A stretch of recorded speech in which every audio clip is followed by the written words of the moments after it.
Sustainability. And hello, Professor. We are the first group, and I'm the leader of the group. And let me introduce our group members. My name is Wu Pengshi. My name is Wu Jiaqi. I'm a teacher. My name is Lian Tong. My role is an economist. My name is Zhao Yihan. My role is a biologist. My name is Wang Danya, and I'm a researcher. And the theme of our group presentation was Life Below Water, a Sustainable Goals.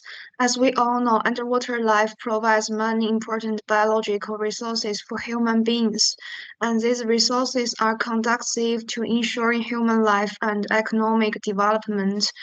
And underwater life includes a variety of fish, marine mammals, turtles, corals, and more.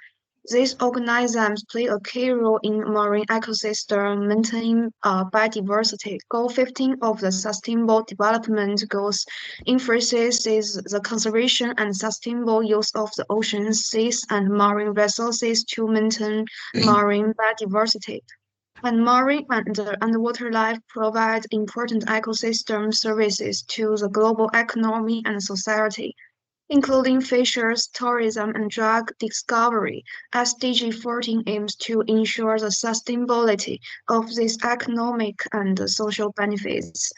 And then our group will introduce the importance of marine and water life for four aspects.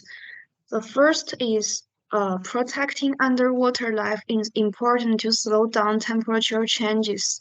The second is water resources play an important role in economic development. The third is protecting the diversity of underwater organisms plays an important role in ecology. The fourth is water resources occupy an important position in agriculture development. And first of all, the first question is for Wu Jiaqi to answer. Here is what I want to ask you. Will the decline in underwater life and cause global temperature changes? What happens if the temperature changes? Thank you for your question. I think the effect of the decline of life below water on temperature and the effect of temperature on the decrease of life below water are mutual. As far as I know, human carbon dioxide emission will lead to a rise in global temperature. The trend of underwater life will gradually break with the increase in temperature, and the extinction of a variety of animals and plants will cause irreversible damage to underwater biodiversity. However, the mass death of underwater life will also exacerbate the increase in ocean temperature, resulting in a series of natural disasters such as tsunamis, earthquakes, torrential rains, and typhoons to retaliate for human damage to the ocean. This natural disaster can also cause harm to underwater life, thus entering a vicious circle.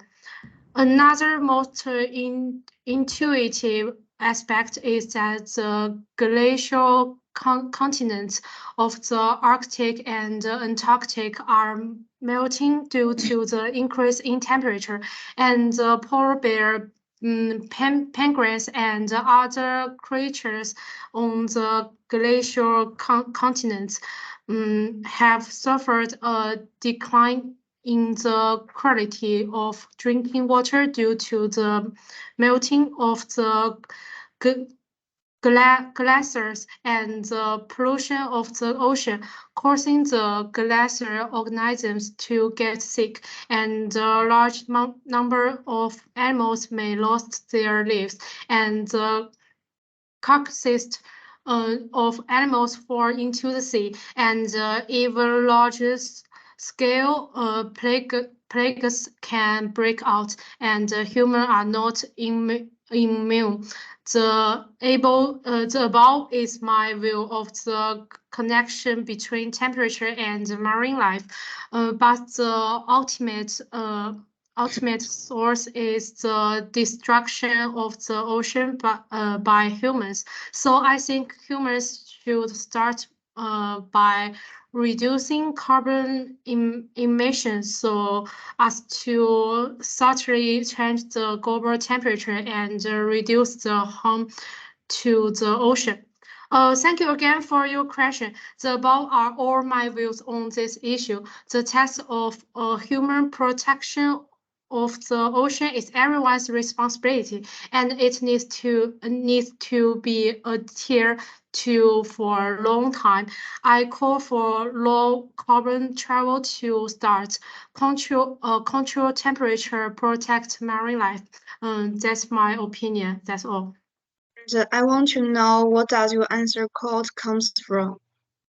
Okay, some of the evidence for these views came from my search on Baidu, but most of it came from global warming in the pipeline and the climate interstate change in temperature and south speed in the global ocean and the online monitoring of seawater carbon dioxide based on infrared rare beam splitter. That's all. Okay, the next question is answered by Lian Tong, the second member of our group. What is the role of water resources in economic development? I will explain the topic from three arguments: the employment opportunity that water resources bring, the help to various industry, and the economic development of tourism. First, water resources provide employment of countless people. Tons of thousands of people depend on marine resources for their livelihoods. This is because ocean and coastal area generate resources worth $3 trillion annually, or 5% of global GDP. Marine resources product food, medicine, biofuels, and other products. This contributes significantly to economic development and thus to the creation of different jobs. Second, water resources are also very important in fisheries and industry, and reducing marine pollution can restore the protect coastal ecosystems and increase the economic benefits of fisheries. Adequate water resources mean a wider economical environment, providing a basis for the sustainable development of fisheries. At the same time, water resources are vital to the development of other sectors, such as industry. Water is also not only an essential raw material in industrial production, it is also an indispensable resource in production and cooling process. Many industrial sectors require large amounts of water to support pollution, product operations. The availability of water is directly related to the sustainability and efficiency of industry. The last one, as a final point, water resources offer unlimited possibilities for tourism. Water resources are the basis for the wide variety of water activities. Water sports, swimming, sailing, diving, and other activities are all based on water resources, which can create many tourists to come to experience and increase the local economic income. China's Juche Stream has attracted tens of millions tourists utilizing and the advantages of these water resources, generating a product about 43.5 billion dollars in business opportunities. So protecting water resources can make a very strong contribution to various industries. Okay, that's all of my view. And what does your answer code come from? It's from Li Peiyue 2022, Sustainable Water Resources Development and Management in Large River Business, and Lin Xiaoxian 2020, Sustainable Tourist Development in Product Area of Rivers and Water Resources, a case study of Jiuqu Stream in China, sustainability. Okay, that's all. Okay, thank you. And then the third question is answered by Zhao Yihan from our group. What will be the consequences of the destruction of underwater biodiversity? Okay, our oceans are an important part of the Earth's life support system, and the quality of water is not only a matter of human health, but also of biodiversity conservation. With its state of health decrease affecting the survival of countless species. Underwater biodiversity survival as an environmental indicator that predicates change in ocean health and the surrounding environment. Many marine organisms play key roles in the ecosystems. For example, coral reefs and seagrass beds not only serve as habitat for a wide range of marine organisms, they also play an important role in mitigating the effects of climate change through carbon storage and the provision of organism oxygen, which helps to stabilize the global climate. Plankton are the basis of the marine food chain. They are sensitive to environmental change and the important indicators of the health of the oceans. The protection of underwater biodiversity is therefore essential to ensure the stability of the oceans and the wider environment ecosystem.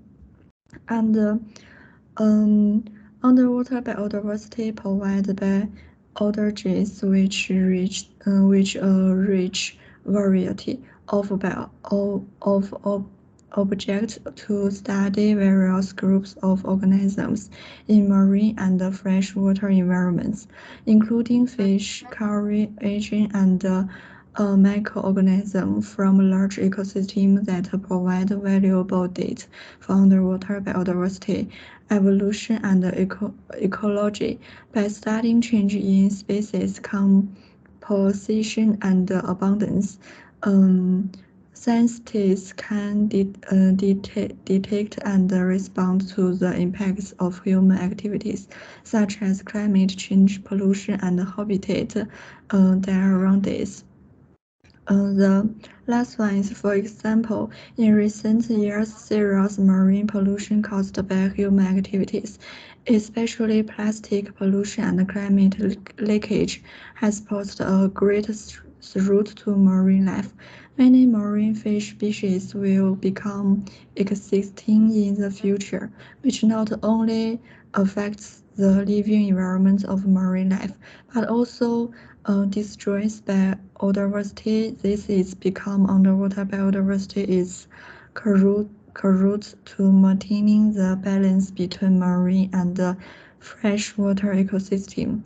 If certain species are threatened or become extinct, it may lead to the collapse of the food chain and affect the entire ecological balance. Marine life has an important impact on the global climate, including the regulation of carbon oxygen in the atmosphere.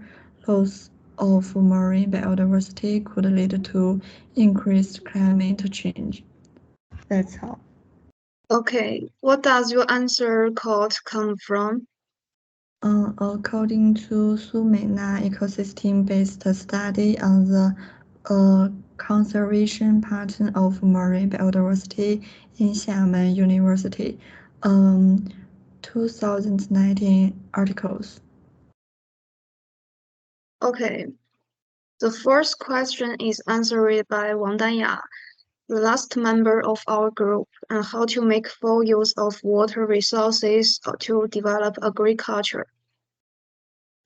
About this question, I want to give a real example. So in China, agricultural water use accounts for more than 60% of the country's total water use. At present, agricultural water use is not precise enough, and water suitable planting has not been fully popularized, and water saving irrigation area is not expensive. Therefore, relevant departments have introduced the following measures to make full use of water resources to develop agriculture. First, strengthen the promotion of water suitable development in agricultural water saving work. Irrigation agriculture is the main force of agricultural production and the cornerstone of ensuring national food security. Strengthening water suitable planting is of great significance in the conservation and intensive utilization of agricultural water resources. The second is to emphasize the comprehensive promotion of efficient water saving technology in water saving agriculture. Under the premise of regional water suitable development, we should rigorously develop high water efficiency agriculture. Third, focus on improving rural water saving capacity. The water saving capacity in rural areas should be improved from the aspects of water use control, equipment improvement, and sewage reuse. And above is all I want to answer for your question. Okay, what does your answer quote come from? Because my part is that water resources occupy an important position in agriculture production activities. So, as we all know, water is the source of life. And when I say water here, I don't just mean our drinking water and water for agriculture.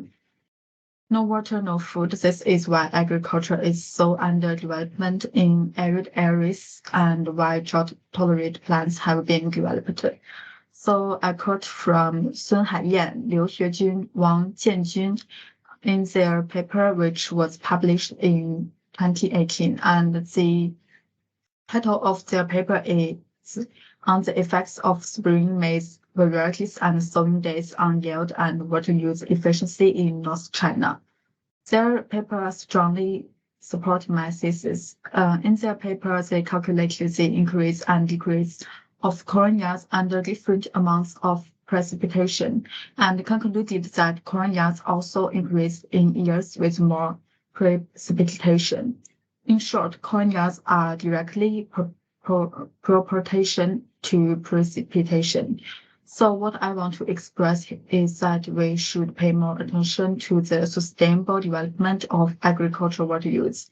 After all, agriculture is the people's livelihood, and that's all.